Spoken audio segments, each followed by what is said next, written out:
Hello, everybody, and welcome to the Absolute Football Podcast. And today we are talking all things Premier League. For anybody who's a little bit confused, I just thought I'd pop on. I mean, Mason Mount scores finally, and what a coincidence! Charlotte's on the podcast. I promise I was actually meant to be on the podcast as well. I just didn't decide to come on for that reason. But yeah, I'm excited to talk Premier League football, but of course, I could not do it alone. So, Anne, it's a bit weird me being on the Premier League show with you. I know, I keep on thinking it's Thursday. I'm 2 days behind and it's already depressed us. But never mind. But how are you and how's your Tuesday been? Yeah, not bad. Yeah, I'm really good. Yeah, really good result for the lads at the weekend. First time we've came from 2-0 down in the Premier League to win a game, which is quite weird, considering we've probably been 2-0 down quite a lot in the Premier League. Not this season, obviously, but yeah, really good result. Week's been fine. Going away tomorrow with my girlfriend and the dogs for a couple of days away, so look forward to that. But yeah. So you've only got me for tonight. That's it. I'm done this week. So I'm good though. How are you? Are you all right? Yeah, I'm good, thank you. I feel real privileged to be on with the Premier League crew because my team's never ever going to get to the Premier League, so I'm just going to embrace being on this show. But yeah, I'm really. That's me every week when I come on now. I'm like, it's still like mental. I'm talking about us in the Premier League, but it is what it is. I love it, and of course, another person who Mason Mount made very, very, very happy. Really? Absolutely. It's been a while. How are you and how's your Tuesday been? Yeah, I'm good, thanks, Char. All the better for Mason Mount scoring on Sunday. Brilliant result. Obviously, can't complain with a win away at Palace. Bit of a bogey ground for us to go to recently, but all good. Tuesday's been the standard working Tuesday, as I'm sure most of us have had to do today. So we've got through it though. We're almost halfway through the week, and the countdown to Friday begins, I guess. It does. And of course, it's not just us three. There's a lot of amazing people in the chat. So Chris has gave us a score update. I mean, it's in Charlotte, North Carolina, and he's still giving us score updates, bless him. He is international. This guy is worldwide. The dedication on him right now. So thank you so much, Chris. We've got a very own Graham as well. Good evening, everyone. Good evening, Graham. Hope you're okay. I bet all these people are sick of the sight of me already. We've got Sean. Hey, everyone. Hope all is well. Guess who's potentially going to have a double positive week if tonight's result goes in our favour? Oh, don't tease me like that, Sean. You're never double happy. Do not tease me like that. Do not tease me. And I'm not going to read his comment out because... I'm going to say up for Mason Mount. Yeah, up for Mason Mount. We love him. Really, really do. Chris has thought, hello, Shah and Grimmy. Really hope you three are doing well. We're doing very well, thank you. And probably again, not as well as you, Chris, in America. North Carolina, yeah. I'd rather be there. Exactly. Wish we were there with you. Simon has put evening gang. Can't wait to be talking about Coventry on the show next season. # Super Frankie. He's gone early. It's only December. As I say every Thursday, and remember Walsall, Simon, last season. Don't be doing it. Don't be doing it. Mind you, I'll be absolutely gobsmacked if they don't get promoted this season. Where it's going, yeah. Dave, definitely. Boo, I do not like the title. That is nothing to do with me, Heather, I promise. That is all Sam. I hope we're still friends, though. Yeah. Oh, thanks, Graham. I think you're the only person that's ever said that. That's including my family, too. They're always sick of me, though. And it's been raining today, so it feels like home. Yeah, it's been raining a lot near here, Chris, to be fair. It hasn't today, though, so that's all right. We've had a nice day today. Cold, but nice. Started raining now here. There was sunshine and very cold before, and now, of course, started to rain. It's as if Dale have got an important game this weekend. There's an abandonment coming up. I know. Oh no, we've got our big bouncy castle on the pitch at the moment. Yeah. But we are talking Premier League football. And you know what? A lot of the time when I've been on this podcast, especially when Josh were in charge, we could not mention this team. So I'm going to make the most of it. I'm going to start with Manchester City because not a lot of people like Manchester City, but I feel like we do need to talk about them. So Manchester City 3, Leeds United 2. Grimmy, I'm going to come to you first because, to be fair, Leeds made it quite difficult for them, didn't it? Weren't all smooth sailing for Manchester City, was it? No, the first half, it was all pretty much all City, but Farker made a couple of changes and changed the formation round, and they had a go. And obviously, we know City are starting to get back to the usual selves, but there is just still. As you say that. Yeah, just as we say that. But they are still able to be got at, I feel. Like, if you have a real go and maybe you're like a Leeds, or, you can maybe play the balls over the top and have a go at them. But yeah, Leeds, credit to them for getting themselves back into it.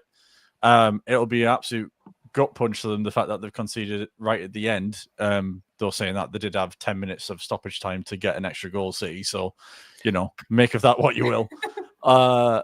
But yeah, no, credit to Leeds. But, City are starting to just chug along nicely now and just picking up the wins and starting to put the pressure on Arsenal now. So, yeah, I expect them to probably go on a bit of a run here because Haaland is looking pretty imperious, even though he didn't score on Saturday. But the one thing I would like to point out is Foden as well. Yeah. It feels like we're out of that sort of blip he's had over the past 18 months now. Like, he scored against us in the derby, and I felt like that was kind of his best performance for a while. But then, like, watching him on Saturday, he was the Phil Foden of old. And literally, I've just seen the fact that he's the goal scorer as well of that fourth goal. So there you go. But yeah, I feel like he's out of his little blip that he had, and he's kind of back to his best. So yeah, City are going to be very dangerous going forward, I think. Do you agree with that as well, Anne? With Phil Foden, especially starting to come back to the Phil Foden that we've seen in previous seasons? Not so much ahead of Saturday because we've got them on Saturday, so I'd rather them, get the goals out the way tonight. No. And on Saturday. Yeah, I mean, it's not just great for City, but it's great for England, obviously, in the World Cup year as well. We want our best players playing the best, don't we? And I think on any given day, Phil Foden's one of England's best players. It's just to find really an impossible way under the old manager, who we kind of, under Southgate, we kind of found it difficult to play him in his best position. But when he's on fire, when he's like in this zone, which he is at the minute, he's absolutely amazing. I kind of think watching the game back, City kind of brought it on themselves a little bit with the Leeds goals. Yes, Leeds pushed them, but Nunez should be doing a lot better for the first one. He kind of just passes it to Calvert-Lewin's hell of an assist, to be fair. And the penalties, it's so avoidable. Like Vardiol just flies in. He has, yeah. There we go. He just flies in, and to be fair, that it's Nemetra, isn't it? He used to play for City. He was a youth product there, so good for him. Got it eventually. After Donnarumma made the save, but it's the kind of them games where you always feel City's going to get another goal, don't you? And yeah, they left it until the last minute and stuff, but good to get them over the line, and it keeps the title race open, doesn't it? It keeps obviously Arsenal drop points, which we'll get into later, and it keeps City in and around the title race. I think is getting into December, January now, when the season properly gets into the nitty gritty, so to speak. It's good to have a few teams who are up there. So. Good result for them. I'm always happy when Leeds lose, to be honest. So that'll do me. That'll do me. It keeps us, although I'm not really thinking about the relegation anymore. It keeps us 11 points clear of them. Considering there was a 25-point gap last year, it shows how well we've done. But yeah, fair play to them. Fair play for having a goal. You know what I mean? They could have easily at half time, and Daniel Farke probably could have went at half time. Let's just batter down the hatches, keep it 2-0, but he actually went for it, and to be fair, that's probably kept him probably kept him in a job for a couple of weeks because he's under massive pressure, isn't he? And now the fans don't particularly care for him anyway. There was talk about him, like, not being here before a ball was kicked on. There was a big thing, and we'll see what happens with that. But good result for City, and fair play to Leeds for at least giving it a pop. One thing that I did find I was a little bit confused by it as well, was on social media especially, and there's a lot of Leeds fans, obviously, they weren't happy with that. They wanted changes, didn't they, at the start of the season? They obviously linked to the likes of Mourinho, which was crazy, and other people as well, but they've stuck by him. But what really did confuse me is, people are saying he's got a couple of games to prove himself now. His next games are against Chelsea and Liverpool. Yeah. So it's a little bit harsh, isn't it, when those are the 2 games to prove yourself? Like, don't get me wrong, Liverpool are struggling at the minute, but they did get that win against Nottingham Forest.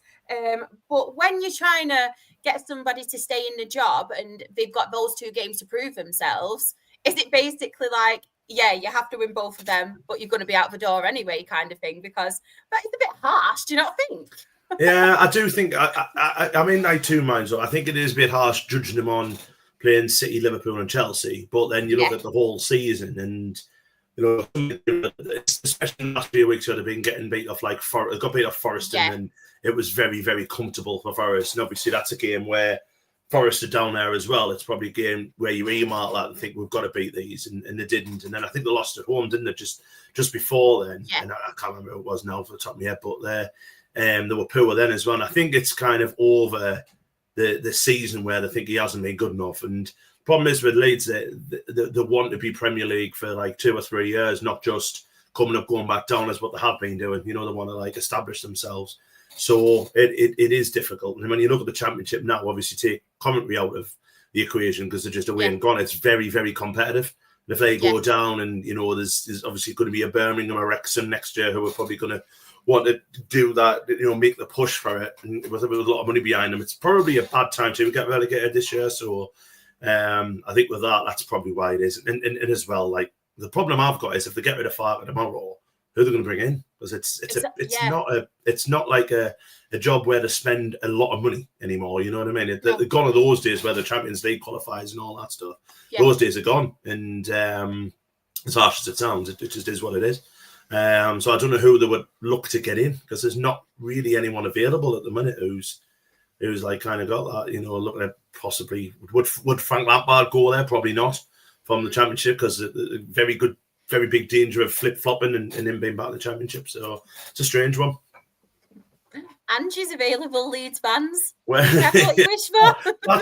that's what Leeds fans would want, though. They'd want someone who plays, rock and roll football. Someone who's going to attack, and they're not really bothered about how many conceded about. That's the problem because they still got this massive infatuation with Meslier, haven't they? When Meslier was there, because he just went bang, bang, bang, bang, bang. He didn't care how many goals he conceded. But the problem is, in the Premiership, you can't do that. They can't do that as a newly promoted side. So I've just seen that Doc New scored in my fantasy team, so I'm quite happy. I was just about, do you know what?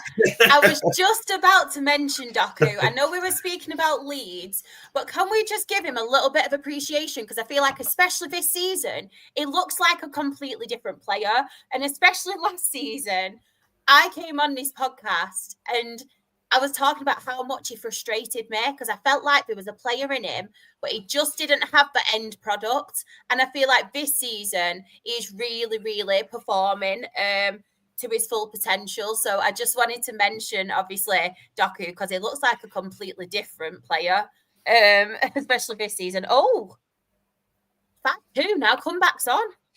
7 goals, baby. Comeback's on. That just sums my fantasy team up, though, right? Because for once, I actually made a really good decision and put Anderson on my bench, because I thought against Manchester City, put Anderson on my bench for Fulham. But I thought, right, Ruben Diaz. Of course, he couldn't keep a clean sheet for me. And in my family head-to-head league, who has my uncle got? Phil Foden and Erling Haaland. So that just sums up my FPL, and I just give up. And sorry for my rant. It just triggers me so much, because whatever I do just doesn't work. It's like what I've But done with my defence. I put Gabriel, Saliba, and Calafiorian, and I put the clean sheet since Gabriel got injured, and now Saliba's injured, and Calafiori went off at half time on Sunday, didn't he? So I'm like, so I've got Union Timber in now, and he's doing all right, to be fair. But it's like, oh, you know what? They couldn't concede a goal before I put the buggers in. Just quickly finishing off on Manchester City, do we think they could possibly pull it back? Or do we think at the moment it's Arsenal's? And I just feel like with Arsenal, we will get onto a little bit later, the mentality at the minute seems a little bit different, doesn't it, from Arsenal to previous seasons? Do we think Manchester City under Pep Guardiola this season have the potential to obviously pull it back and get involved in this title race? To anyone? I think so. Yeah. I was just kind of Manchester United fan answer it first. I know. Yeah. I could see you waiting for it, to be fair. Yeah, obviously. I mean, look at the players they've got. Look at the squad they've got. It's top. It's filled with quality, top to bottom. Obviously, it's maybe taking a little bit of the start of the season for them to get warmed up. But again, they've had worse starts to the season and probably gone on to win the league. So. Yeah, there's every chance that they can pull it back on Arsenal. I think after tonight's results, if it's going to stay the same, which I would suggest when they're 5-2 up, it probably will, they're going to be 2 points back on Arsenal. So if Arsenal slip up in the next day or two, it's a 2-point gap then, and it's anyone's ball game. So you've gone from Arsenal being 7 points ahead to maybe potentially only 2-3 points ahead after a couple of games. City are the masters of just ticking along and just picking up the results when they need to and grinding it out. And definitely. A goal like Foden's in the sort of final minutes and then Arsenal dropping points is kind of another big swing. And obviously the Premier League brings all the twists and turns in the title race that it can possibly throw at you. And I'm sure this season will be no different. So, but yeah, to answer the original question, I think City are probably the most likely at the minute to mount a title challenge. So yeah, answer the question, yes.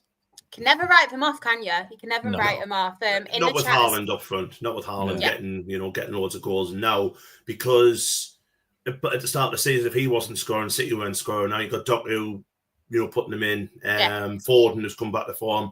A player who doesn't get mentioned a lot for City at the minute with Rodri being out is Gonzalez, who's played in the middle. Yeah. He's done a really, really good job there. Just filtering the play up like that, and it lets the flair players do what they're doing, and they're doing it very well. But even Gvardiol's popping in with a few goals now, isn't he? So the fact that they are getting players back who are scoring, and you also look at Arsenal now, who without Gabriel, possibly without Saliba tomorrow, and Arsenal got a massive game at the weekend. They're away to Villa, and Villa are on fire. That'll be a really, really good game then. So Emery was Arsenal manager as well, so ex-managers always have a point to prove, don't they? That's it. Always. You're right. And I think they're in there. The problem is obviously they've only lost against Newcastle last few games, and Newcastle are excellent at home, but even that one was a dodgy offside, wasn't there? And there was all sorts going on about the second goal, but if they could get that out, they're going in City normally. After Christmas, when they show the teeth, isn't it? Like the last few years when they did win the league. Obviously last year they were awful, but the year before, I think it was them and Arsenal, wasn't it? And then they just clicked into this other gear and ended up winning the league fairly comfortably, didn't they? So I still think they're there or thereabouts. Still think Arsenal are favourites, but it just takes that slip. And as Grimmy said before, it's only 2 points after tonight. And Arsenal have got Brentford tomorrow, which they should win. But then, like you say, that game on Saturday is a massive game. Yeah, I think if you look at City's run as well, like between now and Christmas, they have a lot of the bottom half in sort of bottom 6-7 teams. So I think it's one of those where, unless they drop an absolute clanger, you could see them picking up 15-18 points in a row, and so that's going to put a real lot of pressure on Arsenal. So yeah, like Ant says, this weekend's probably a really big game for them. But City's got us, so we might take points off City. Yeah. And we've always been, like when we were in the Premier League originally, we were always City's bogey team. We used to get a few 1-0, more at the stadium, like we used to get a few 1-0 wins. but we did pick up a few draws. The Mancini, when they won the league, we got a 3-3 draw, and we're 3-1 up with 10 minutes to go, and they scored twice in a minute. I was at that game, I was absolutely devastated. But it's, so we do tend to play well against them, but I'd imagine City will be looking at that game and think, well, we'll win that one, and then what happens? And then there's obviously an issue if we have Xhaka and Siddiqui who don't get booked tomorrow, then if they get booked against City, they miss a Newcastle game. So I think it might be where we make changes, you know what I mean? It might be something where we make a change or two on Saturday, which, I'm not saying we're going to throw the game or anything like that, because I fully trust whoever we put in, but see what happens. Yeah. Just really quickly before we move on, just on the chat. So Graham has put, it's Arsenal's to lose, but there's always that feeling in the back of your mind that City will go full steamroll after Christmas and Arsenal can go full Arsenal at any point and lose a silly game. That is true. I just feel like at the moment, I know we are losing players, though, as we mentioned, key players, especially for defence. But I feel like there's just a little bit something different about them up there mentally this season compared to previous. But we will see, because it does tend to happen, doesn't it, after Christmas, where they do tend to tail off and make the odd mistake here and there, Arsenal. So, and that's when City do tend to get stronger as well. Yeah. I think the big thing, I know we're going to be getting into Arsenal, but big thing with Arsenal getting Odegaard and Gyökeres back. Obviously Odegaard's been pretty much out all the season, hasn't he? He's only just come back from another injury, and then he got injured again, and then Gyökeres coming back. Gyökeres makes them so much better, even though he doesn't score as many, but he's all-round plays fantastic. Yeah. But Marino's done the business for them, hasn't he? Being up front, he's done really well. So, I think I agree with Graham there. I think they're the favourites, but you still think that they'll probably screw up against it. Like I said, the weekend, that's a huge game against Villa. That'll be the game of the weekend. That. Just quickly as well, I didn't realise this happened. Not Premier League, but can I just say how good it is to hear that Laura Woods is okay after collapsing before the Lioness game? I didn't even know that happened. I'm glad she's okay. No, neither did I, to be honest. Yeah, apparently a fiance said that she is okay. So, yeah, that's glad to hear that everything's fine. But we have been speaking a little bit about Arsenal, so we will get on to them. What did we make of the Arsenal-Chelsea game? And one thing that not a lot of people are mentioning are Chelsea, to be fair, because we're mentioning Manchester City, we're mentioning, obviously, Arsenal, but Chelsea aren't that far off either. And can I say, I've said for quite a long time now, when people have been saying things about Maresca, I was like, just give him time. I think Maresca will do a good job. And I feel like tactically, he's doing a very, very, very good job. And I think he's going under the radar a bit. So we'll start with the Chelsea point of view. Grimmy, do you think it's a good point for Chelsea, that? Obviously down to 10 men as well. Yeah, I would say so. Yeah, I think it's always difficult. I mean, you're playing against probably the best team so far in the season by no stretch of the imagination, and who are always tough to play against. It's a derby, anything can happen. Yeah, it's a good point for Chelsea because they've had a few games now where they've gone down to 10 men and sort of collapsed a little bit. Yeah. So to stick in there, especially against a team like Arsenal's quality, it's obviously a positive. They're probably frustrated with the fact that they went 1-0 up and couldn't maybe hold on for a little bit longer and then see it out a little bit. But yeah, I think it was a good point. One thing I would like to point out though is the performances of their entire team of whenever anyone got touched or tackled for rolling around on the floor. Because there must have been about 4 or 5 performances where they rolled over about 4 or 5 times, and it was quite something to behold seeing some of them, especially Caicedo's when he was the guy who went into the Arsenal player's ankle and he's rolling around as if he's been kicked. Like I was a bit like, wow, okay. Maresca's clearly got it drilled into them to make a bit much of it. So yeah, that was just something I thought was quite funny watching that back yesterday when I was watching the match back. But yeah. Chelsea are going to Chelsea, aren't they? Do you know what does make me laugh about that, though? Like, being a mum of 2 boys that play football, it's surprising what the kids see on TV, what they then take to the football pitch. the week after. Luckily, fingers crossed, my boys were playing on their games during this match, so we didn't see that.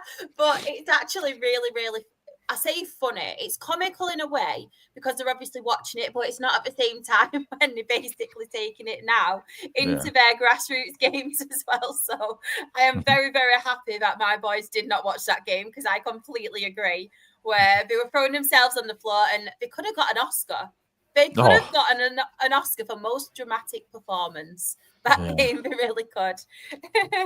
But yeah, Anne, what do you make of Chelsea and Maresca this season? Yeah, they're all right, I suppose. Again, we're on about injuries, aren't we? They've been without Palmer for the vast majority of the season, haven't they? And he's phenomenal, isn't he? One of the best players in the league when he's on his day. So the fact that again they're there or thereabouts is excellent for them. And again, they don't seem to score like it seems to be like a few of the players who are scoring. Was like Enzo Fernandez might be the top scorer so far, but like João Pedro hasn't. He went on a good run to start the season, didn't he? And he's got a little bit of a dip. Obviously the Brazilian winger they've got unbelievable, but he got pulled off at half time, didn't he? They brought Garnacho on. I agree. I don't agree with David about the red card. I think it's a red card all day long. I think it's a really silly tackle that he doesn't have to do. I think Caicedo and that got too much involved in the occasion of the game and thought he was wanting to be like Declan Rice too much because he was sitting back quite a lot as well. He normally gets forward a little bit, but he was sitting back quite a lot.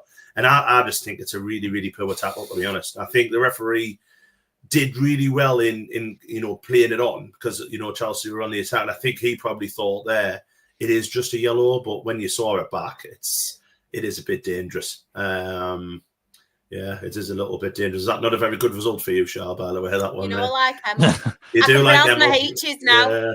Since I pronounced my H's, they've been doing well. But at least I won't be able to talk about it because what happens in Hornchurch stays in Hornchurch. So can't mention anything. Can't mention anything. We can't mention it.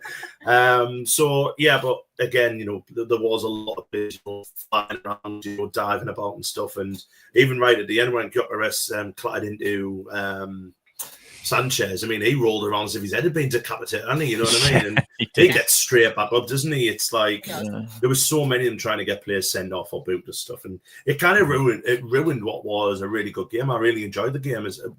When they actually played football, it was really good.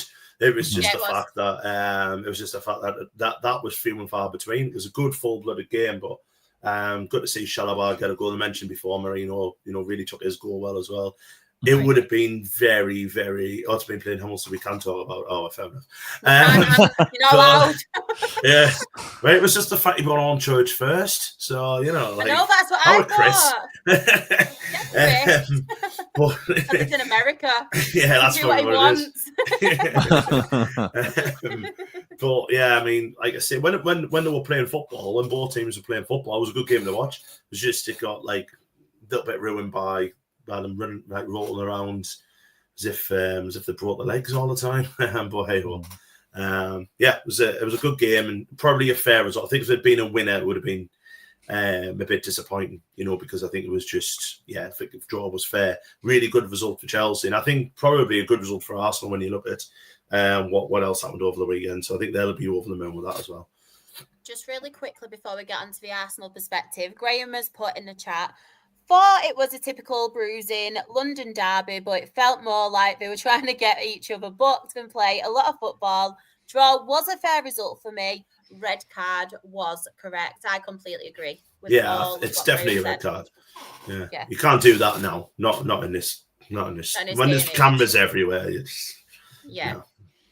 And the fact that even Maresca said it's a red, and he was probably right seeing when they played Spurs. I think Bentancur didn't he went in on Reece James, which was quite similar, and he only got a yellow.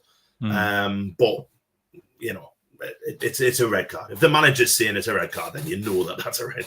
To be honest, I just wanted to mention Reece James as well because I really, really like Reece James. I just wanted to give him a shout out. He was phenomenal. He was on so Sunday. good. Honestly, in midfield, not only can he play obviously in defence, but he can control that midfield as well. And what an intelligent footballer he actually is, Reece James. It's just so unfortunate that obviously it picks up so many injuries.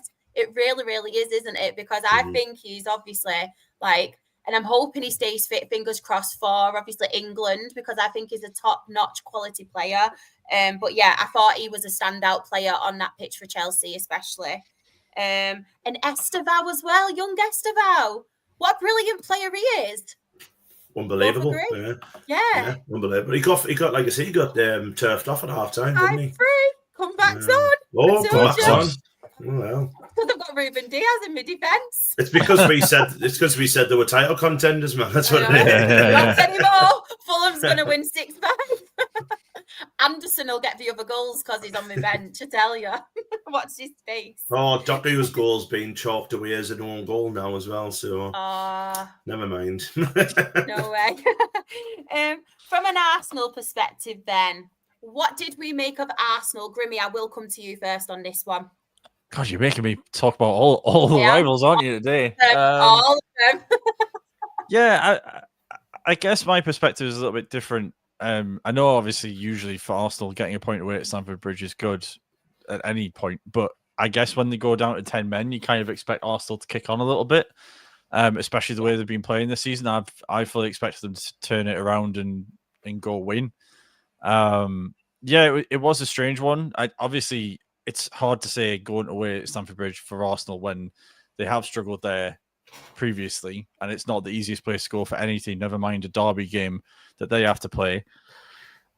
I just think, for me, it would have been a real marker for them if they had won. Yeah. I feel like if they'd gone and won that game, it would have been like, yeah, we're beating our rivals away now at this point. Like, it's going to be difficult for anyone to stop us, really. But that sort of Chelsea going down to 10 men and then still not really getting it over the line, and I feel like it just kind of, it doesn't halt them, but it kind of just puts a bit of a stumbling block into the momentum they were getting. And then, of course, City getting that late minute goal, whatever you want to frame it. Obviously, kind of ruins the party a little bit. And I agree with what Chat is saying and what Ant's saying, that it does feel like it's Arsenal to lose. But yeah, I think it would have been a really big marker for them if they'd won it. But again, it's hard to say getting a point away is a bad thing for them. It's just when they go down to 10 men, could they have done more? Probably, because it's not like they had a extremely weakened attack or anything like that. I still think, they probably should have got a bit more out of it with them being down to 10 men personally, but that might just be me being overly harsh because it's Arsenal. I don't know. No, to be fair, I completely agree. I think Maresca did very, very well, obviously, tactically. I know a lot of people have been questioning his substitutions as well as of late, but I think he really, really did. The substitutions he did make, I think it really, really did well tactically. And yeah, I completely agree. I think it's one of them where I think it is Arsenal's to lose at the moment, especially in the title race, but I just can't see them messing up like previous seasons, and I don't want to jinx them now.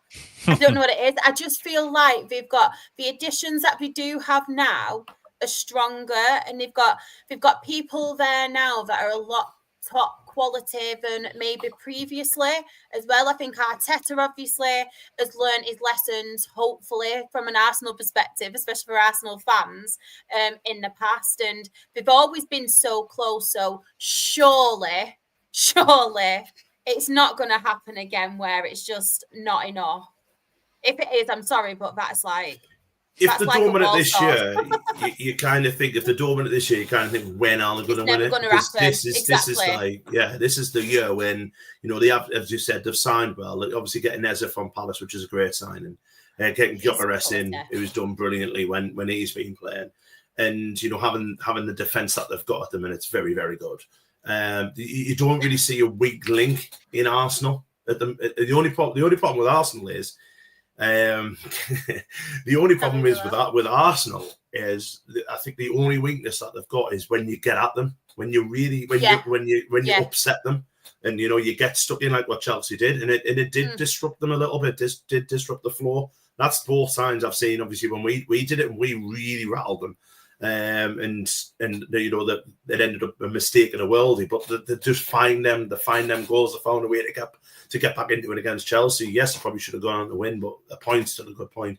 I think they missed Trossard on Sunday, to be honest. I think Martinelli didn't quite, that was his big chance. He didn't quite take it. And I think Trossard's been excellent for them this season, so it's probably what they missed. But they'll be, once they get Gabriel, and I hope Saliba's not too badly injured, just for my fantasy team, really. Just for that, he's benched now. I've had to put Ezra Konza in. So, oh, dear. Mind you, he kept a clean sheet for me on Sunday, so I was all right. True. But, yeah, like I say, it would be nice. I say it would be nice to see them win it again. I'm not really all that bothered. But it's nice to see someone else win it, isn't it? 4-5 Fulham! 4-5! Grief. What a game. I tell you, it's because oh my gosh, what have we done? Let's talk about all of them. Wow. I mean, wow. Oh, it's that Chukwueze again. He scored twice. Wow. He played really well on Saturday. Well, I watched the first half of Fulham Spurs, and he was all over them. He should have had 2 or 3 goals in that first half alone. He was really good. So yeah. He came on against us a couple of weeks ago when they beat us, and he was the game changer. Like, he came on, set up the goal. He was outstanding. Like, Evans scored as well. Please be Grealish. Yes, I was just about to say that. Please. There's no bias on this podcast at all. It's not. Just for FPL reasons, especially now Ruben Diaz has conceded it was Grealish. I'm happy to inform it was Grealish. It was. I'll get in there.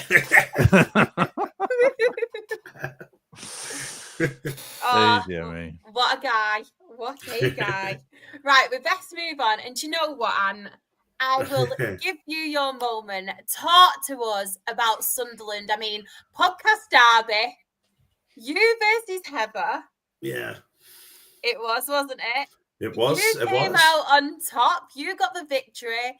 Talk to us about it from a Sunderland perspective. I mean, I do like that. That's great time and great segue in from, Everton scoring against Bournemouth, talking about us beating them. That's really good. Exactly. Like, that's why we have you on a Tuesday night show, you know what I mean? But, yeah, I mean, another one of them just pinches, and I'll wake up and I'm in a hotel room at Wembley. We're just about to frigging play Sheffield United. Honestly, they're just every time now they just keep on surprising us. And like I said, and we've still got, obviously, being Sunderland fans, we're very pessimistic folk, and you still get people like after the game, like I was doing a podcast for Roker Report. We're doing like the podcast afterwards. Went for a week, and this lad next to us went, I'm not sure we'll go down now. I'm like, man, 6 weeks ago, I was like, yeah, we're all right. You know what I mean? He's like, we might stop, like, right, okay, yeah. But it didn't start well. We fair to Bournemouth. I don't think we were bad. I don't think we played badly at all, but they were very, very clinical. Took advantage of a slip by our right back in Semenyo, who had a brilliant game, by the way, for them. He got in, put a cross in. Evan Nilsson's had his shot very well saved by Robin Ropes, but they're on hand to put it in, and you're thinking, well, it's a bad start, but we'll keep going. It's still kept on at them, and then they score an absolute worldie. I mean, it's a beautiful, beautiful goal. We are the architects of it because we give the ball away in the middle of midfield, but he's got so much to do there. And the easiest thing he could have done was just pass it out wide, because I think Evan Nilsson was in one-on-one with the goalkeeper had he passed it. But he looked up, saw Ross was off his line, and just... That's a phenomenal goal. Tyler Adams, who scored it, really good goal. You're thinking, we're up against it here. And it was probably the first time I was thinking all season where we're playing okay, but we're against a very, very good side who do this every week. And it was probably the first time I thought, we're probably getting taught a bit of a lesson here, take your chances, this, that, and the other.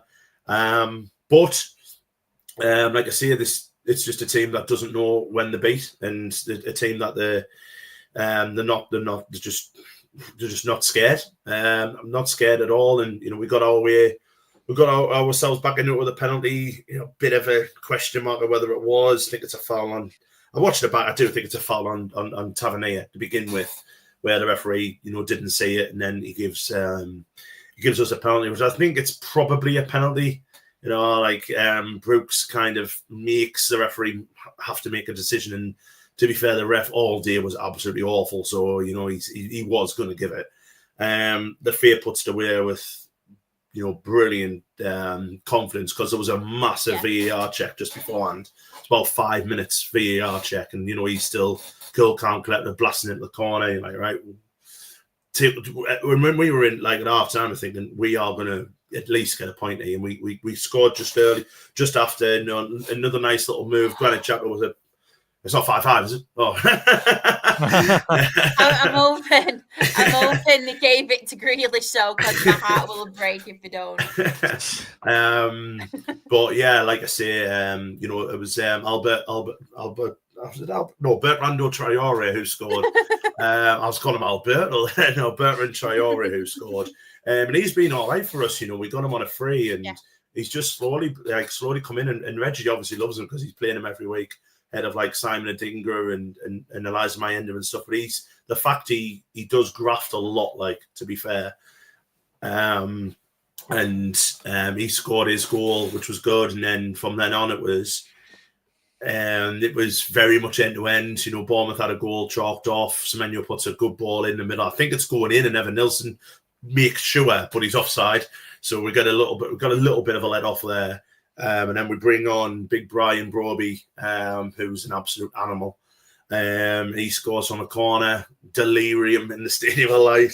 Absolute delirium. We hold on quite well, I think. I think we've, they hit the bar, I think, but we probably could have had another couple of goals. But just, as I said before at the start of the show, it's the first time in 188 tries in the Premier League that we've come from 2-0 down to win a game, which just goes to show that this team's just, it's nothing like we've never seen before as Sunderland fans, which makes it a bit more, it makes it that more brilliant for me as a fan, but it's also what's going on, because we've never had this. I've never had this as a Sunderland fan, and I'll admit this, I've had some hellish times, had some fantastic times, going to the League Cup final against City was meant, finishing 7th under the Peter Reid when I was a little younger. That was good. Obviously last year was brilliant with the playoffs and stuff like that. But this season, it's took us to a level which I don't think we've ever been at.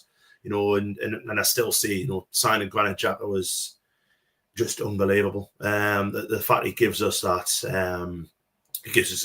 that leadership and that, and I think this is the club that Granit Xhaka's always needed in his career, where he's needed to go to a club who's not not your Champions League and anything like that, but he's going to a club where he's the big fish. And he's been phenomenal for us. Absolutely, from the fact he just gets what the club's all about straight away. And the fact that, he was the last player off the pitch, and he was giving it the big uns at the end of the game, and he was unbelievable. And it just, again, like I say, just the fact that we're signing these players, getting people like that it's just amazing. And hopefully we can keep it up, because we've got a hard week. We've obviously got Liverpool tomorrow. Liverpool have anything at the minute. I've mentioned City, and then it's the big one next week against Newcastle. So we'll see what happens. But I just fancy us against everyone at the minute. Yeah, I really do. I just really, every time I say I just fancy us. And I fancy us tomorrow. I fancy us getting something tomorrow against Liverpool. So just keep going. It was a great day. Luckily not ruined by the referee. I think Heather would probably disagree with, probably was ruined by the referee. But and really, I must admit as well, for both sides, in really, really bad conditions, because the weather was absolutely horrendous. And the fact that, we didn't have this where players were rolling around injured, this, that and the other. It was, there was a couple of injuries, don't get us wrong. Siddiqui gets an elbow in the face, and he was down for a little bit. But all right, I don't make predictions, so I'm not wrong. But I'll remember that in case. But I'm in my little lodge tomorrow on the internet. Someone score. But no, I'm just, like I say, Shaw, and I've said this to Sam as well. Just the fact that I'm coming on here speaking about wins, and I was never expecting us to start the season. You know what I mean? I thought we'd stay up. I didn't think we'd be this comfortable. In December. Now, with the season practically halfway done, and we're sixth. It's just mad. Absolutely mad. Are you loving it? I love it. I do. Yeah. I'm absolutely loving it, yeah. Oh, I love that. I love that. Do you know what, Grimmy? I feel like this moment of happiness needs to continue. And we spoke about Mason Mount before, but before we get on to that moment, Mason Mount gave myself and yourself Manchester United. So Crystal Palace 1, Manchester United 2. Talk to us. I feel like it has to be a happy pod tonight because I'm on and I'm wearing yellow. Yeah, I mean, to be fair, I think if you'd asked me before the match kicked off if I expected us to get anything after the Everton game, I probably would have been like, I will take a point, to be honest, because the past sort of 5-6 years of going to Palace haven't really been good travels for us. And yeah, us away isn't necessarily the best concoction for getting a win. The first half we played all right. I don't think we played spectacularly, but I didn't think we were horrendous. We had a couple of half chances, but nothing really that should have hit the back of the net, so to speak. And then obviously Palace go get the penalty and kind of don't really understand this rule where if they have a double hit on the penalty that they get to retake it. Has this just come in? Yeah, I think it's the start of the in. season. Right. It came in at the women's Euros because it happened with Beth Mead, didn't it, in the final? Yeah. Of course it did, what I can't understand about that, Grimley, is if he missed that, he wouldn't have had to retake it. It's crazy, and it's like kind of rewarding. Well, not stupidity because he doesn't mean it, but it's kind of rewarding bad luck. But see if like Lamond saved it, he wouldn't have had to retake it. But so how come when he scored, he gets to retake it again? It doesn't make sense. I don't get that because I remember there was like a period where like people like Mahrez, when he was taking penalties for City, he had a couple of slips and he double hit it a couple of times, and I think Vardy maybe did it. It was like there was like a few within like a few games, and people were questioning why they were allowed to take it. It's like, well, he's made a mistake, so why does he get to? If it was a foul throw, they wouldn't get another throw to take it. It would be free kick to the opposition or whatever, or drop ball or whatever. So yeah, I don't personally understand that ruling, but that's the rule, so they go with it.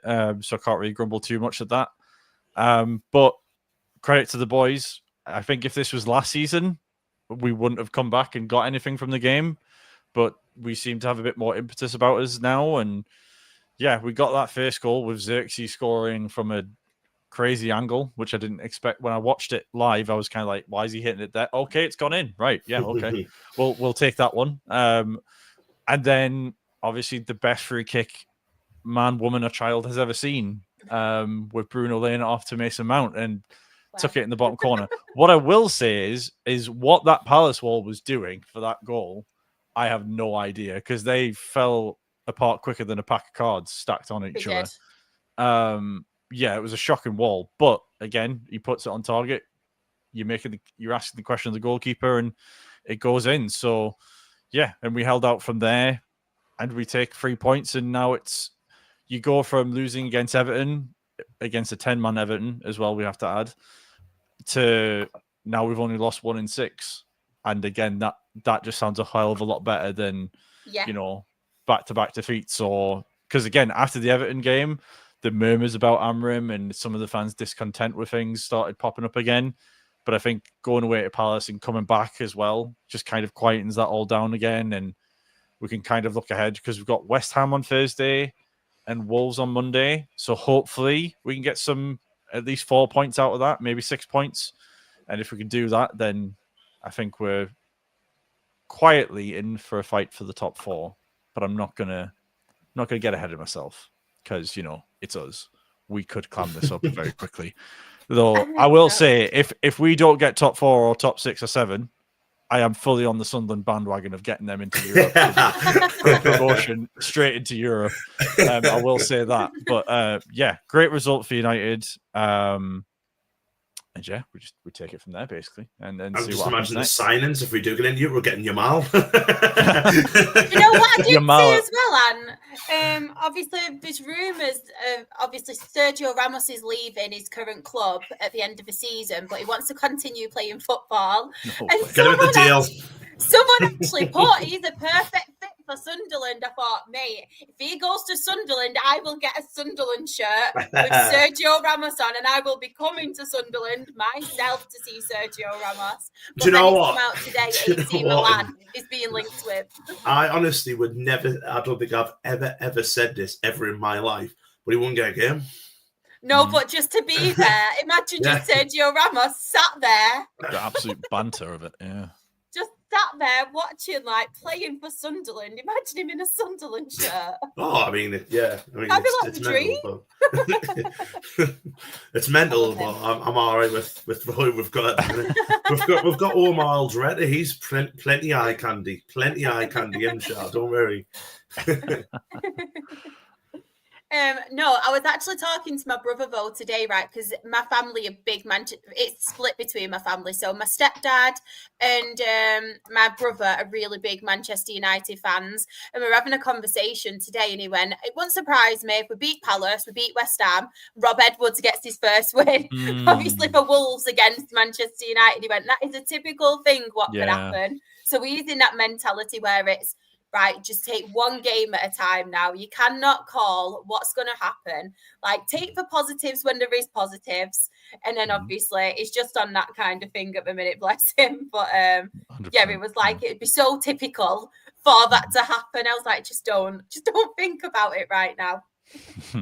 Yeah, I could fully see that happening. It would be the most us thing to do for the past couple of seasons. I hope it's not the case, because I'm not the biggest fan of what Rob Edwards did to Borough, but yeah, we'll see. Hopefully we can, even if it was a trade-off of we drop points against West Ham, but then we beat Wolves, maybe the pettiness in me would take that. But yeah, hopefully it's another couple of wins. We'll see. And what do you make of Manchester United at the moment? Do you think it was a very good win against a decent Crystal Palace side, to be fair? Yeah, I think to be honest, it shows it was definitely. I mean, as much as cliche as it was definitely a game of two halves, because the first half, I put in our group chat and I'd said to Sam, I've never seen United be as bad as this in my life. I thought they were horrendous, and I thought it could have easily been 2 or 3-0. And I think that the penalty situation, but take that aside, I thought Palace were massive value at the start of that half time, sorry, and then. I like that Zirkzee's got a goal. I think he's, he's been one of them ones where they say, he's lazy, he's this, that, and the other. But that was a lovely finish, to be fair. He took it really well, and obviously you mentioned Mason Mount and stuff like that. Obviously he's had a lot of injuries as well, and good to see him getting a goal. And I thought United actually in the second half were very comfortable. I'm worried about Palace. I really don't care about Palace, but if I was a Palace fan, I'd be a little bit worried about them. The fact that the fact that all doesn't seem right at Palace at the minute, does it? Obviously they had the Guy situation, and obviously Guy will be leaving at the end of the season. He's out of contract, but the fact that Oliver Glasner's now saying, well, we haven't recruited, well enough. We needed the extra this, that, and the other. They're obviously in Europe they're in Europe this season, so they've got quite a small squad, and I'd be very, very worried if in January if someone comes in for Mateta. Because I would imagine Mateta is high on a lot of people's lists to get a good striker in. And I think he's a phenomenal footballer. But it's a strange one. But United were like I said, by the end of it, United were really, really good value, and it is good as a neutral. It is good to see them getting themselves back into a position where they can challenge for Europe. And it'd be nice to see them go for the FA Cup, I think, because that would be really good for Amorim. And obviously, he was under huge pressure. I think he still is, isn't he? I think you're always under pressure as a Manchester United manager. Yeah. But obviously, the fact that what happened against Everton, Everton going down to 10 and still not being able to at least score against them. Obviously, Pickford made a couple of really good saves, but that you'd be disappointed in them. But then, obviously, this week, two teams who were who they expect to win. And that's probably where United are sometimes come up short, where the teams they expect to win, they don't. And they pick up the results against, the teams where they're underdogs. So it's big. I think it's a big week, as Grimley said. I think you look at 4 points minimum, but you would think all 6, and that puts them slap bang amongst it for a Champions League spot. So it's, interesting times. Yeah. Do you know what does make me laugh, though? It's these people who were mocking Manchester United and Arsenal from scoring from set pieces. And it's like, when did it come? When did it get to a point where we're actually calling teams now from scoring from set pieces? Because you're allowed to do it in football. Yeah, I think that's probably this season, like for what I've seen, obviously watching Sunderland, it's become a lot more direct this year, and I think that's where teams are benefiting from it like that, you know. And the problem is, you mentioned that about, you know, teams, well, you know, they only score from set pieces, we're defending better than. You know what I mean? It's true, isn't it? Yep. Honestly. He's doing a Fergie, one game from the sack. Then did. Okay. Set piece FC. And then where's Sam on a date? We're not telling you where Sam is. Don't be bloody nosy. I don't think we actually know, do we? He's MIA. He just decided to not come on, so we thought we'd just hold the fort. Yeah, we had to scramble to put this together. Yeah, he did say to us. He said, "I could tell you all, but I will have to kill you." So, and the fact that he was dressed for the FCAs in an immaculate suit, I think he's going to be the next James Bond, to be honest. Yeah, because he was dressed beautifully at the FCAs a couple of weeks ago. Bless him. Does that mean we get invited to the red carpet for the premiere? Then I hope so. Yeah, I hope so. Maybe he's in Hornchurch, because what's said in Hornchurch stays in Hornchurch. That's it. He's probably in Hornchurch. Yeah. Or maybe he's just still celebrating Mason Mount. Who knows? Maybe he's gone on a full blown bender. He's a mad one, Sam. It could be true. That could be true. Yeah, I reckon it's that one. Should we do wrong answers only? Where Sam? Should we make it segment? Let's not actually. Let's not. Maybe. But like we said, don't be bloody nosy, everyone. If he wants to tell you, he will tell you, but he probably doesn't want to tell you. But yes, one game I did want to speak about, and it wasn't necessarily about the game, but Tottenham Hotspur 1, Fulham 2. Who wants to take this one? And then we'll get onto some talking points, because there's quite a lot of talking points for this one. There's that certain manager and an angry fan base.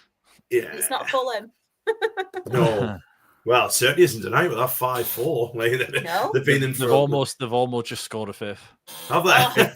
It got cleared off the line by Gvardiol. Oh, got it. Imagine the scenes. Sam would be on the piss for another week. Yeah, he would. Yeah, but you know what the worry is, and I've said this again, probably on this podcast and on a few podcasts now. It's this shiny new grounds that they don't get home advantage at this ground. So it's so nice that, you know, teams are enjoying playing there, because it's a beautiful stadium with a beautiful pitch. And teams are enjoying going there, and that's why they're struggling for at home, because they haven't got that.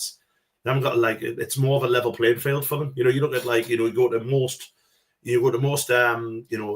stadiums. You know, you look at at Old Trafford, always been a fortress for United, and you know St James's for Newcastle, which is a huge fortress for them. The fact that it's a really it's a volatile atmosphere and everything like that. At Spurs, you don't get that, and it's like West Ham, isn't it? It is. They moved. Yeah, it is like that. It's the fact that I've not been yet. Obviously, I went for the FCAs last year. I haven't seen a football match there live, but it just seems like it's a big day out for these away sides, and that's why they're getting results, because teams are now just not scared to play Tottenham. And Spurs are obviously doing a lot better away from home because the pressure's not on them. I think that the Fulham game, I kind of agree with Thomas Funk that you shouldn't be booing a player after a mistake. Yes, it was a mistake. He probably doesn't cover himself in glory by not running back to the goal, because he kind of jogs, doesn't he? But you look at some games this season and last season when Spurs were struggling and in Europe and everything like that. Vicario kept them in a lot of games last year, and I think Vicario is a fantastic goalkeeper. So I don't think you should be booing him and all that stuff. But I think it is just the fans being just sick of. I think they're just sick of being Spurs. To be honest, you know what I mean. It's the fact they finished fourth bottom last year. Yes, they won the FA, they won the Europa League, but they're in the Champions League now, and they're actually doing all right in the Champions League, aren't they?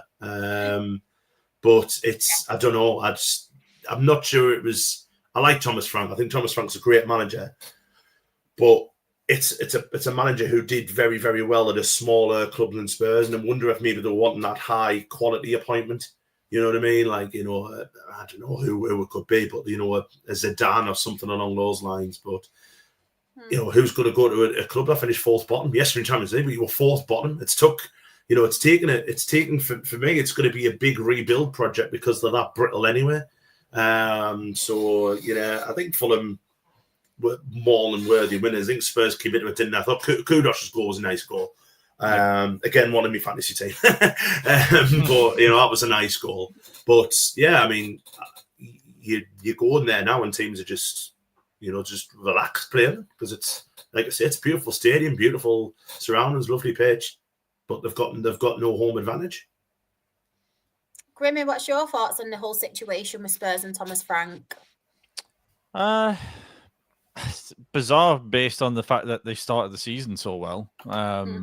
Like, I was listening, I can't remember what it was listening to. I was listening to a football podcast today, and they were saying like they didn't understand why Thomas Frank was getting all the boos from the fans, and then Eddie Howe's in the similar position, and this, that, and the other. But he's getting supported by the fans, and it's kind of like, well, Spurs have been on a decline, and Newcastle on the way up, and Spurs have lost 3-4 now in a row. I know Champions League they're doing all right, but in the Premier League they just can't seem to put any sort of decent performance together. I watched that first half against Fulham, and Fulham were by far the better team. Like, there was no sort of life in Spurs really, and they didn't really seem to have any urgency or seem to have much idea of what they were wanting to do on the pitch, which is strange because Thomas Frank usually gets his teams well set up and obviously gets them well drilled in terms of what they're having to do. I mean, this is a Spurs team who drew 2-2 against PSG in the European Super Cup and have had big performances this season, but they've also had a lot of clangers as well, like the Arsenal game last week. That Vicario mistake for the Harry Wilson goal on Saturday was just, it's bizarre why he didn't just belt it out and just get back in goal. And I think every goalkeeper would have done that. Even Andre Onana last season probably would have just done that. I was actually going to ask you that question. What do you reckon Onana would do? I had a sense it was coming, to be fair, Shah, so I thought I'd better put that in quick. Did you see a light bulb in my head? Come on. Yeah, I thought, let's just get that one in quick. But yeah, no, but in all seriousness, like with Vicario, I'm with Ant. Like, I do think he is a good goalkeeper, but at the minute, with the way Spurs are and the form, it's affecting everybody, including him. So it's just like, it's getting to the point where how long does it go on for until Frank's position becomes untenable? And it's kind of like, I think if we get to Christmas and it's kind of been a similar trajectory, I think he might be in bother, because I think it'll get to the point where the Spurs fans are just on top of him. Similar to what they did with Ange last season, where at the start it was okay because it's Ange Ball and they liked Ange as a personality. But with Frank, they've had questions about him, the Spurs fan base, before they've even kicked a ball. So it's like, are they going to have as much leeway with him as they can? But similar to what Ant was saying about Leeds, I don't know necessarily who Spurs are going to get in to replace Thomas Frank and it be like a big manager. Because again, like if we use Zidane as the example Ant used, Zidane's probably waiting for the France job after the World Cup. Yeah, and there's not many big name managers out there that are probably going to take that on, because, like Ant says, it's a big project, I think, to turn Spurs around. So yeah, it's a bizarre one because they started off so well, but are they just doing the Spurs thing where they start well and then they're tailing off, and it's going to be a up and down trajectory? So yeah, we'll see. On this, I've got a lot to say about it because, to be honest, with Spurs, I feel like it's been a problem, like a consistent problem with managers. We've seen Ange, and I think for a while there's been a lot going on behind the scenes. Obviously, Daniel Levy and things like that. And one of my main concerns about it all is I feel like the fans, they are paying a hell of a lot of money for their season tickets and tickets in this brand new stadium. And did they expect, like, going into this brand new stadium, their season tickets are that high, and obviously it's extortionate? The type of football they're playing at the moment, it doesn't live up to the prices that they are obviously paying for their season ticket. I feel like with Spurs, they're also in transition, a bit similar to Manchester United, where they've obviously been on a decline as well, haven't they? It's more rebuilding. Obviously, I'm not just putting it all down to, but they've lost Harry Kane, who has been a very, very, very like consistent player for them last few years. Obviously, Son, you've got that person, you've not just got them on the football pitch, but they're quite big characters. And as much as Son is a very quiet guy, he's a very likable guy, and he's somebody who you would class as really good experience and somebody you'd like to have in the dressing room, isn't it, with him? I also think with them, they need to give Thomas Frank time. And I know at the minute, it's not the attractive style football that we saw Ange play, or maybe your likes of Postecoglou. And even before that, it's not the football, the attacking style football at the moment. But I feel like with Thomas Frank, he hasn't had the time yet. Like he's had players in, but I still feel like Spurs do have a mediocre team compared to some of the other ones. I feel like they've brought in good additions, like the likes of obviously Simmons is a good player. I think he needs to settle in. I feel like obviously Van de Ven, I feel his quality. I think they need to improve to keep Van de Ven, because there'll be a lot of people obviously after him. I feel like later, hasn't he? Yeah. Obviously Kudos, we've seen what he can do at West Ham as well, and I feel like he's slotted in perfectly. But I feel like similar to with what Manchester United fans were like with Ruben Amorim, just give him time to bring in some of the players, and then hopefully you'll see things change. And they're still in transition, obviously, off the pitch, aren't they? Because they've not been taken over yet, have they? I know Daniel Levy wants to leave, but they've still not been taken over yet, have they?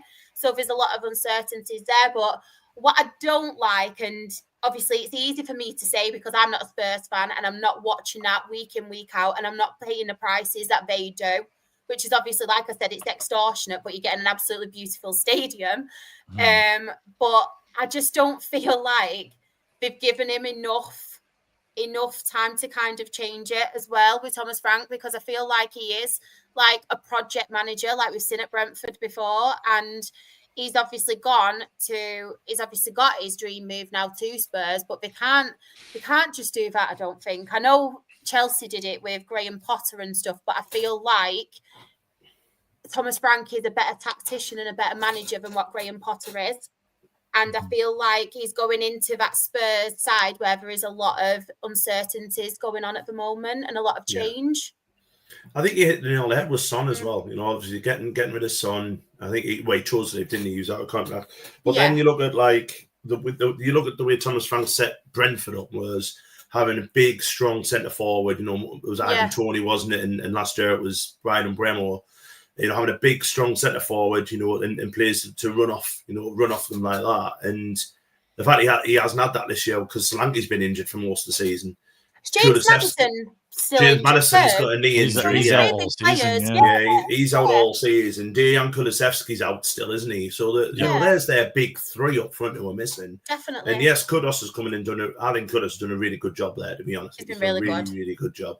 But they are just, and again, you mentioned Xavi Simons. Xavi Simons is a fantastic footballer, but they haven't really got that, you know, that anything around them to help out. So I think they'll be all right. I totally agree with you. I think the worst thing you could do now, being Spurs hierarchy, is get rid of Thomas Frank. You know, give him a year and a half or something. Yeah, if it's not working this time next year, then I think he's under pressure. You know what I mean? But not straight away. 6 months into a project, you know, and it's kind of I agree with what you were saying regarding the fans, because it's not happening for them. Yeah. What were they expecting realistically this season? Was it top 4? Because I don't think they're going to get that. Was it a push for Europe, which still, you look at the way the league table is, they're still in amongst it. Takes a few wins. You look at what everyone's saying, Newcastle's having a bad season. Newcastle are 4 points off European place, and could be less than that if they win tonight.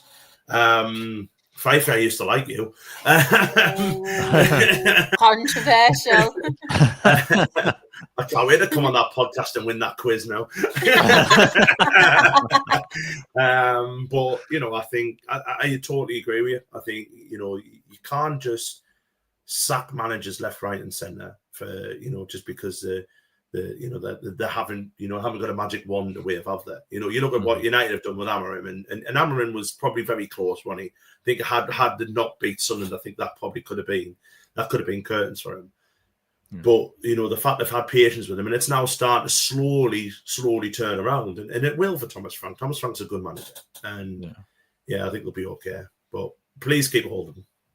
Because I like Thomas Frank as well. I really like Thomas Frank, honestly. And it frustrates me because, like I said, I'm not watching Spurs week in, week out. And I could see their frustrations, like obviously the football, the results and everything. But like we said, what did they expect from last season? Because it's not as if it's been massives of improvement compared to last season. And if they are willing to give Ange Postecoglou time, why doesn't someone like Thomas Frank, who's obviously been in the Premier League, who I think is tactically better? People might disagree with me. I think he's tactically better, Thomas Frank, than Ange Postecoglou. Why should he not be given the time that someone like Ange did have, and they gave him that time? I know he obviously won the trophy. We won't get on to that, Grimmy. I do apologise for bringing that up. But I mean, it's been mentioned 4 or 3 times tonight. I know. I'm so sorry. I'm so sorry.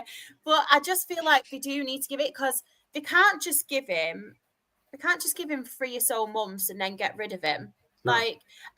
People are saying bring in Glasner, and I think Glasner is a top manager. Like, I really, really do think he's very, very good. But who's to say that will change as well if you bring in Glasner? Do you know what I mean? And Glasner plays quite a similar style to Thomas Frank. Yeah. Again, big man up front, which is what they've got. Really strong midfield, good fast wingers. There you go. But, you know, I mean, we're just talking about them there. I mean, this might be it. But, bloody Bruno, come on. He got dropped as well. Get out the way now, Bruno. I was laughing before because you were saying about how Kudus was probably one of the bright spots, but I literally watched him. As you said the sentence, give the ball away for Newcastle to have a chance, and I was just like, I'm just not gonna. We jinxed it. So we've jinxed Marva Kudos now, have we? Yeah. Oh, let's talk about lots of Liverpool players. Yes, they don't need jinxing, to be fair, but we'll give it a minute, bless them. Does any of you want to talk about any of the other games from the weekend?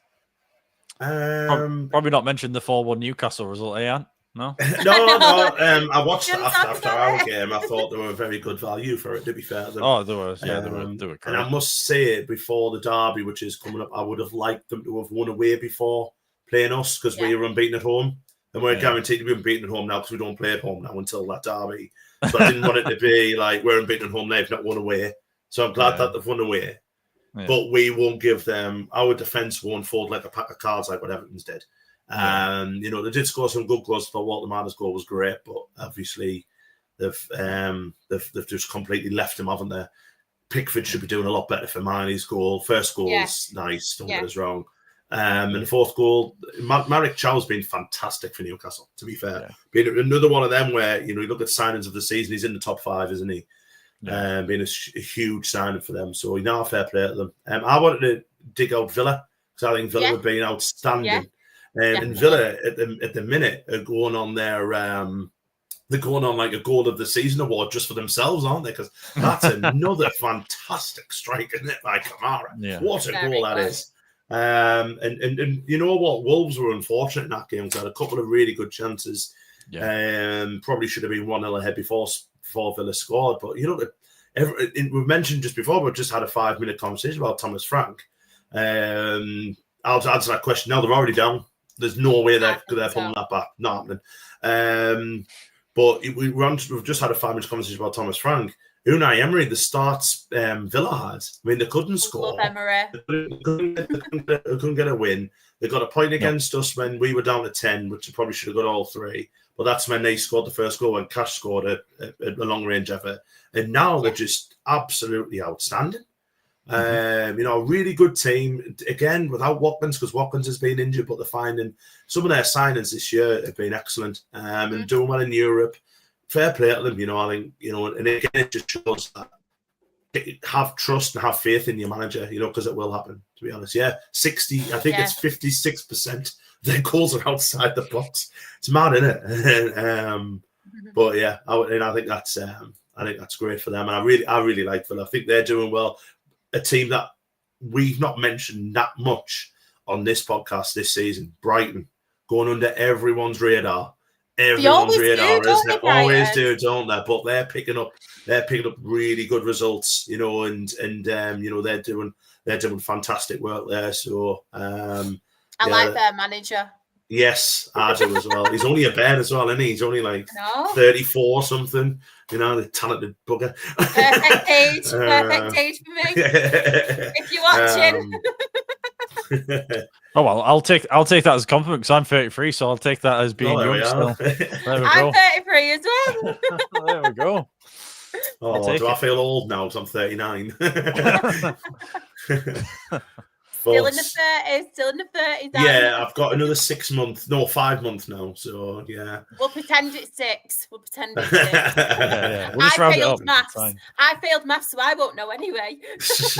I know. To be fair, I failed maths so many times I can't even count. But oh dear me. Hey, never mind. I'm just looking at the results now at the weekend, and like I say, I think Brighton have gone under everyone's radar. You know, good result. The way that Dychew's got Forest, you know, ticking over, hasn't there? Do we dare mention Alexander Isak finally scoring for Liverpool? Is that the start of a run? I hope not, because they've got us tomorrow. So hopefully we can stop them. But I suppose if you're not a Newcastle fan, it is good to see Isak actually scoring, because it's been a bit, you know, like the way went out of it wasn't good. You know, but it was a finish. It was a finish that, you know. 67. There you go. Oh, congratulations, Grummy. All the time, it cracks me up. Is he not talking to Graham in the chat though? Oh, he might be talking to Graham. Yeah, it might be, to be fair. Yeah. It was Grimmy. I'm going to keep calling you Grummy, though, Grimmy. You go off some people's show very quickly. Did you ever like me? Of course I did. Used to, anyway. A little bit. Yeah, a little bit. Yeah. I love how we're just comparing ages now. Are we all just saying how old we are now? Was anyone actually under the age of 30 in this chat? Drink the youth still here. I know. But yeah, I feel like we do have to obviously speak a little bit about Liverpool, because we've criticised them enough, haven't we? We've laughed at obviously some of their inconsistencies at the moment, but at least that win will keep slotting a job. Because he's doing a great job at the moment, isn't he? Yeah, Isak scoring. Obviously, it's good to see from that perspective. Lovely finish as well, isn't it? Very It's one of them ones where only the really good strikers get them. Yeah. Instinct and everything like that. And another great goal for Cody Gakpo, who's been brilliant for Liverpool this season. You know, he's been absolutely outstanding. I think we've seen a glimpse into the future now with Liverpool, the fact that he dropped Salah. You're kind of looking at it now with him. I don't know, is he out of contract at the end of the season? I think it's next season. Next season. Yeah. It wouldn't shock me if they go and get an attacker in his position. And because look, they dropped him, he didn't come on, I don't think, and they won 2-0. West Ham had some chances, don't get us wrong, but a clean sheet, and they probably needed that. They probably needed the win. They needed Isak to score. They got all 3. Yeah. Definitely. From a West Ham perspective as well, very quickly, I know they are just out of a relegation zone, are on the same points as Leeds. Don't want to go too much into them because obviously we do have Manchester United, so I don't want to get into it. But since Nuno's come in, do you see any positives from that? And how stupid was Paqueta? How stupid was he? And all I had, obviously, all over social media, I was looking at it and everyone's ripping into him. And I was like, yeah, I know you're a hothead, Lucas, but you need to not do this. You need to not. And Tottenham have scored, by the way. Yeah, I've just Get seen Romero's just scored. Go on, Romero, lad. But yeah, have we seen any positives from Nuno since he did take over? Yeah, I think in terms of West Ham, they're a lot more solid, aren't they? They're not giving as many. I mean, they were leaking goals left, right, and centre when Potter was with them at the start of the season. I think the most infamous example of it being the Chelsea, was it 4 or 5-0 or something like that in the early stages, where they were just giving away daft goals for free. They're a lot more solid. They're finding a way to get Bowen and Paqueta a bit more involved going forward. Obviously, they're not necessarily scoring goals for days, but they're at least having half chances in games now to actually get something from them. So, yeah, there obviously has been a general improvement, I think, in West Ham's play. I just think in terms of on Sunday, they came up against the Liverpool team who didn't want to give anything away and barely gave a shot away until towards the end, maybe, when a few chances went the way. But yeah, it's definitely an improvement under Nuno, but again, I don't think it could have been much worse than what it was by the end with Potter. And Paqueta getting sent off for dissent is it's probably the most difficult thing to get sent off for nowadays, isn't it? You usually get booked and then that's it. But and players generally tend to keep going on for a bit after. But I mean, he went to a very extreme length. I don't know if he's got a family due to be at for the next match, but he's missing the next one, obviously. But are you happy he's missing the next one? I mean, logic would dictate yes, but knowing my luck, it will probably mean somehow West Ham will pull an absolute worldie out of the backsides, and Bowen will score a hat trick or something stupid, and just they'll not miss Paqueta one jot. So, yeah, Paqueta not being in there obviously is a good thing for any team. Obviously, I'm hopefully going to be the beneficiary of that, but. Yeah, it's just strange with Paqueta because he's had a couple of moments like that this season, and it's just been totally pointless and not needed. So yeah, I wonder if that means he's thinking he's wanting to get out maybe in January as well, because I know there were rumors of him going back to Brazil, prior to the season kicking off, but we'll see where that ends up. But yeah, improvement in West Ham, but again, they're going to need to get some consistency going forward. I think if they're going to stay up, because I do think that if Leeds make a change and Forest are going about the way they are, there could be a bit of a jump from a couple of teams around them, so they do have to be wary of that. You can't see many teams getting dragged into it. There's always one that drops, isn't it? But look at it so far this season that you can't see I know Fulham lost today, but Fulham got a great result at Spurs, didn't they? Everton have pulled out a result out the bag at Bournemouth. You can't see a team who are going to fall away. So it's looking already that it's the bottom three, West Ham and possibly Forest, but Forest have turned a little corner in the Dyche. So, I'm going to very, very slightly stick up for Lewis Paquetá here, right? And I agree with the red card because it was stupid. And, I mean, it's the first time I've ever seen teams from the opposite side tell them to calm down as well. Alison grabbing hold of him and just bringing him back.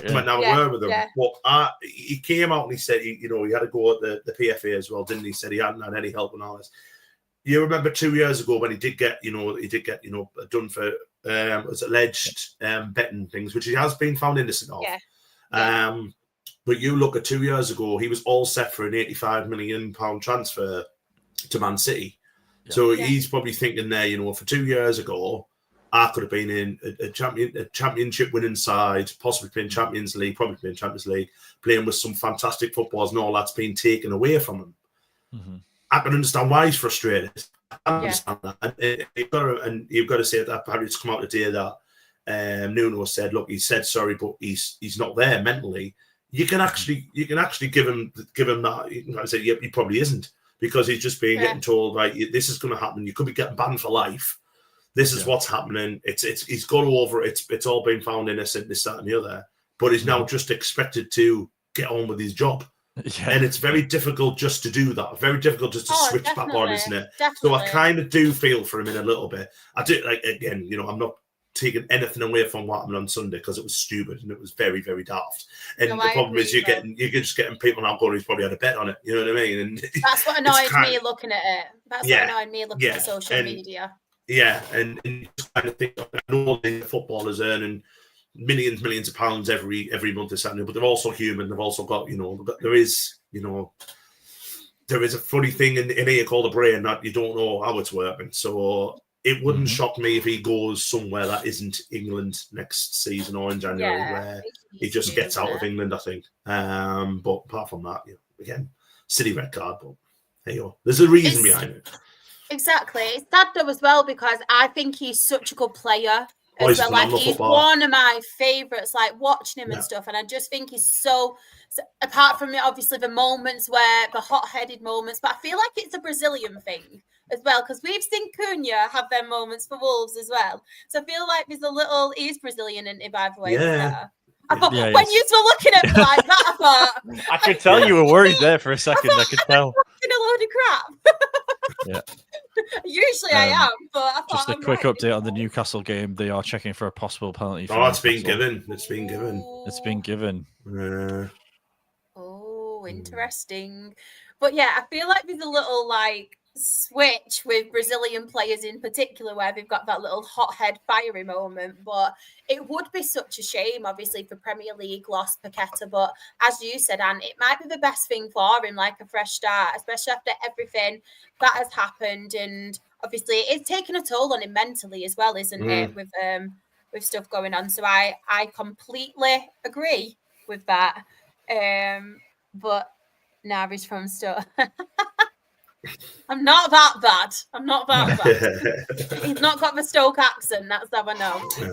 I think Graham had put in the chat as well about Billy Bonds, and I think that's because obviously someone who for West Ham, absolute legend, and it always seemed a very nice person. So it is a big loss to that, and obviously wishing his family and obviously all of my condolences to him and his family. So yeah, West Ham legend. Nice bloke, wasn't it? Yeah. Anthony Gordon's taking the penalty as well. It's no Kyron. How is Vicario? Gordon. Imagine Vicario now pulling off the world. I think it's Walter Marder taking the penalty. Is it Walter Marder? Is it?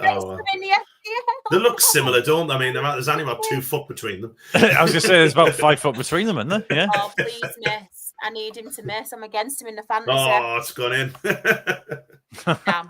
Can he not retake it? Is it not Mateta double touch? No, it is Anthony Gordon. It is Anthony Gordon. Oh, it was. Oh, I saw. I'm about a minute behind, so Walter Marder took the ball off him. So never mind. Yeah. But I think that's the end of the chat tonight. I'll quickly go through the table. We don't have the graphics, so I will do it off my phone. It is forever changing now.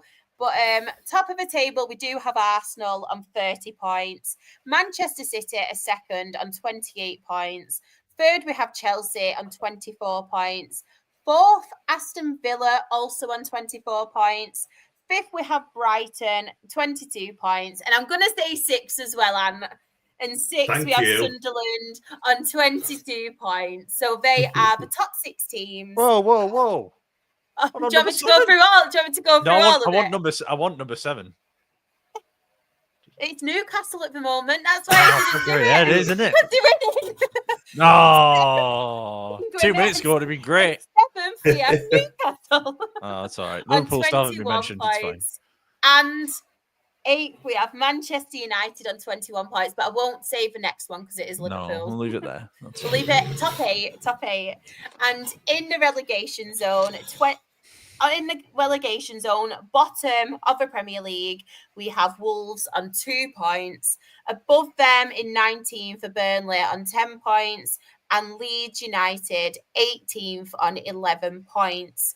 I know we've mentioned it, but it's not looking good for Wolves at all, is it? No. And I know a lot of people a lot of people who come into my EFL show as well have had their say on Rob Edwards, and nobody's happy with Rob Edwards, are they, at the moment? And even those true Rob Edwards fans like me are very, very annoyed and upset with Rob Edwards at this moment in time. I'm sure he's waiting for. I'm sure he's waiting for his letter of complaint in the post. Yeah, I can't even bear. I've got this pen and I've not even started writing it yet. I'm that annoyed. That's why I've had the pen in my hand all pod. If you just pan the camera left in Shaw's room, there's a Rob Edwards dartboard just been pinned up behind the door. Yeah. It's true. It's true. But of course, that is the end of the football chat tonight. I know I am not Sam, but thank you for having me on, guys. I do appreciate it. And where can everybody find you on the socials? Sorry, I'm just downloading my Man City ticket. Priorities. I'm getting ready to write this letter to Rob Edwards. Yeah, I'm at @_Waterson. There we are. @_Waterson at Twitter and Blue Sky at the minute. Yeah, thank you. Grimmy, where can everybody find you on the socials? And obviously your fantastic content as well that you do. Yeah, so Twitter, X, whatever you want to call it, I'm Grimmy16. In terms of YouTube, etc., been on a bit of a break, but hoping to get some videos up before the end of the year. So if you do want to check anything out there, it's Saint Grimmy. That's ST space Grimmy. Not Grummy. Not Grummy. Not Grummy. Though that might be the second channel name. That's Graham. Yeah. Me and Graham are going to collab on a second channel. Grimmy and Grummy. Grimmy and Grummy, yeah. Please do. That's made Shaw's day, that. So yeah, that's where you can find me. Shaw, where can we find you? Everywhere this week. I know, right? Everywhere. How can people get away from you is probably the question. Yeah, just turn this podcast off and don't watch it. But yes, I am SharXRAFC. That is on Twitter, TikTok, and Instagram. Feels weird now not promoting all the rest of the socials because I've taken a little bit of a break. I'm just a one podcast girl at the minute. But I'm on every show. I'm hoping Freya wants me tomorrow as well. I think you should just go on anyway. Shall I just appear? Just go on anyway. But of course, the most important socials. So we are the Absolute Football Podcast. On Twitter, we are Absolute Ball Pod. On YouTube and Twitch, we are Absolute Football Podcast. On TikTok, we are Absolute Football Pod. Instagram, Absolute Football Podcast _. Blue Sky, Absolute Football. And on Facebook, we are the Absolute Football Podcast. And we do have 4 live shows a week. So on a Monday, if you didn't watch it yesterday, we did talk all things non-league football. There was myself, Morgan, Ben, and Joe from NL Fulltime because it is a collaboration. So we spoke everything from National League North, National League South, and that is every Monday. On a Tuesday, you can usually find Sam and the rest of the Premier League team at 8:30. They talk all things Premier League football. On a Wednesday, tomorrow, I promise you can have a break from me. I will not be appearing unless there is a real emergency that they need me to. I'm hoping not at this point. Yeah, but Freya, Team Chaos with absolutely women's football. They cover WSL and WSL 2. And then on Thursday, I am back talking all things lower league football. So with the rest of the Rowdy Rabble, talking EFL Championship, League One, and League Two. If you haven't already, you can become a YouTube member where you get special perks like emojis, meet the team episodes as well. And if you just want something to watch, if you're sick of watching football but you want to hear more about football than the way we talk about football, you can catch all of our previous shows. You can obviously check the interviews that we do, club episodes, and it has come to an end at the moment, but our Women in Football series, which is in collaboration with the amazing partnership that is Her Game Too. And yeah, if you haven't already, like, subscribe, turn on the bell notification as well, so it always tells you when we're about to go live or when we upload new content. But I know a lot of people do watch this through Twitter, so it'd be amazing if you could subscribe to our channel as well, because yeah, there's a lot of content on there.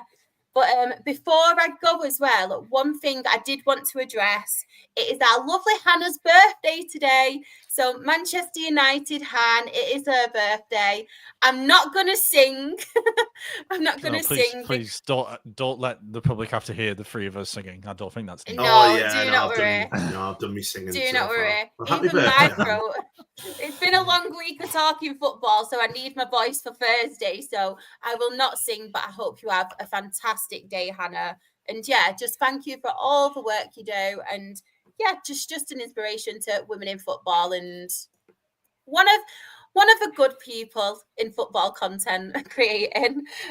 But yeah, hope you all have a lovely week, and I will see you all on Thursday. Bye, everyone.